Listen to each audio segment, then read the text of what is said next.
कड़वी है परंतु सत्य है। नंबर 1, बेटे की शादीशुदा जिंदगी में बेटे की मां को दखल देने का कोई हक नहीं है, क्योंकि बेटी की मां के दखल देने पर शायद ही कोई घर बिगड़ता हो, लेकिन बेटे की मां के दखल देने पर बहुत से घर बिगड़ते देखे हैं। नंबर 2, सास कहती है कि शादी के बाद बेटा बदल गया। नंद बोलती है, भाई तू पहले जैसा नहीं रहा, बाहर है जमाना, बेटा खुद का बदल गया और कसूरवार बहू को बना दिया गया।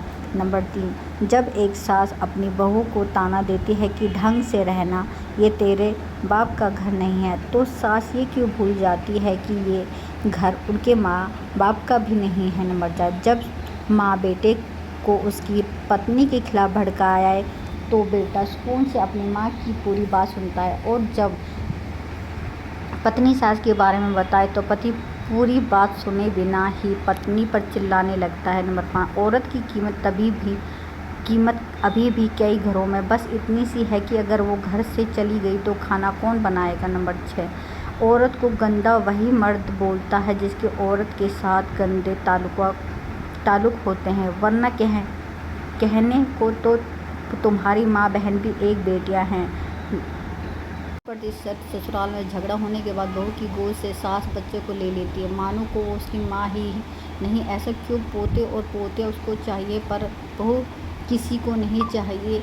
अपने घर की बहू की तुलना अपने ही खानदान की किसी और बहू से करना या अपने पड़ोस की बहू से करना अपने घर को खराब करने का ये सास के द्वारा उठाया गया पहला कदम होता है। नंबर 9, अपनी 25 साल की बेटी को छोटी बच्ची समझने वाले लोग 22 साल की बहू के सर पर सारी जिम्मेदारी डालकर कहते हैं, तेरे माँ बाप ने तुझे कुछ सिखाया नहीं, एक भी काम ठीक से नहीं कर सकती। नंबर 10, अपनी बहू की बुराई आस पड़ोस में ना करें, क्योंकि जब आप बिस्तर पकड़ लेंगे तो पड़ोस की बहू नहीं खुद की बहू ही आपकी सेवा करेगी। नंबर 11, यदि पति अपनी पत्नी पर हाथ उठाता है या फिर ऊंची आवाज़ में बात करता है तो सास कहती है, थोड़ा गुस्सा टाइप का है मेरा बेटा। अगर बहू अपने पति से थोड़ी ऊंची आवाज़ में बात बोले तो सास तुरंत माँ बाप के संस्कारों पर चली जाती है। ऐसा क्यों? बहू को भी गुस्सा आ सकता है। नंबर 12, पत्नी कभी नहीं चाहती कि उसके पति का कोई गलत फ़ायदा उठाकर नुकसान पहुँचाए, इसलिए वो